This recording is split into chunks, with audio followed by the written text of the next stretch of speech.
Weezer. What does that word, Weezer, make you think of? Perhaps a particularly fat man who, after running up and down the structural intrigues of night fishing at Anytubes, began to choke on the sweet chili rice chips he had been consuming. And while Weezer is the type of band to take your breath away, in perhaps a more positive sense, we shouldn't search too hard for meaning here. Like the names of so many other legendary and innovative rock groups, their name refuses to recall anything or label the music, letting the sound speak for itself.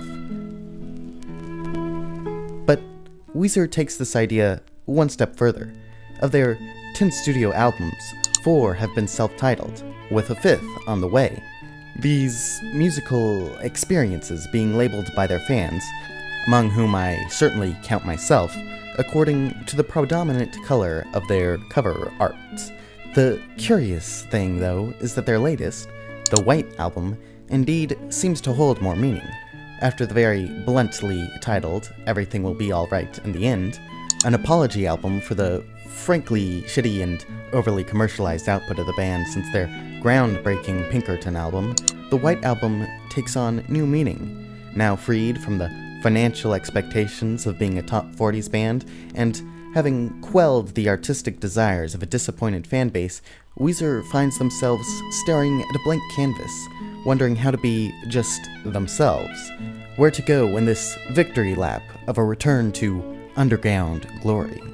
Their upcoming Black Album seems to follow this trend, with Cuomo describing the lyrical style as darker with more cussing in it. A bleak and edgy R-rated Weezer, rather than the squeaky clean PG they usually inhabit. But it isn't just the colors that have gained meaning as the band's gone on. That very name, Weezer, has developed value. Notice that when I first posed my question, I didn't use any images of the band, but I reckon that, rather than the fat man, a few of you envisioned the H-less Weezer when I asked what the word Weezer meant to you. The band has, in their size and age, developed deno and connotations behind their name, Weezer. And when Weezer releases a new album, self-titled or not, it carries with it the baggage of that word Weezer. After all, this is the Weezer that created Pinkerton, the Weezer that created Gratitude. What will this Weezer be? But perhaps the most interesting evolution of meaning and name comes from the title of their unreleased planned second album, Songs from the Black Hole. After the Blue Album, Cuomo had developed a huge inferiority complex about rock music, saying that he thought his songs were simplistic and silly, that he wanted to write complex, intense, beautiful music. Inspired by how the stunning operatic works of Ida, Madama Butterfly, and Jesus Christ Superstar married music and narrative, he went to Harvard to study classical composition, set on writing a rock opera to explore relationships and fame in a sci-fi setting.